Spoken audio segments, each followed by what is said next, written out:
Kakapasok lang galing sa DXDC Breaking News, mga pangalan ng mga kongresistang pabor sa impeachment case ni Vice President Sara Duterte. Tandaan niyo po silang lahat, mga first 20 na pumirma umpisa.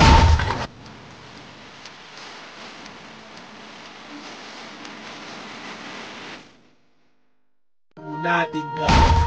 Ferdinand Sandro Marcos ng 1st District ng Ilocos Norte, Aurelio Dong Gonzales ng 3rd District of Pampanga, Manix Dalipe, Nainong Laindene District of Zamboanga City, Jordan Romualdong Camiguin Island, David J.J. Suarez ng 2nd District of Quezon, J. Kong Hung, 1st District of Zambales, Ana Suarez ng Alona Party List, Francisco Ortega ng 1st District ng La Union, Rog Gutierrez ng One Rider Party List, Yasser Balindong ng 2nd District Lanao del Sur, Lex Anthony Colada ng AMBIS OWA Party List, Stephen Paduano, di umanong aka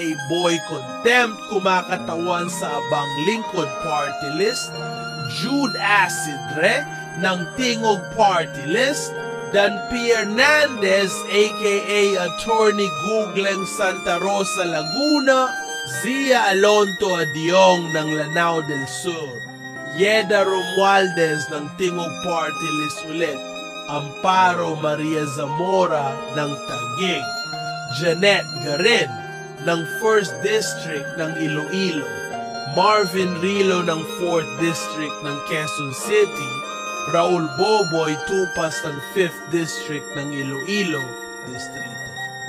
Ano sa palagay mo? Iboboto mo pa ba siya ngayong election? O diretso mo na sa inidor?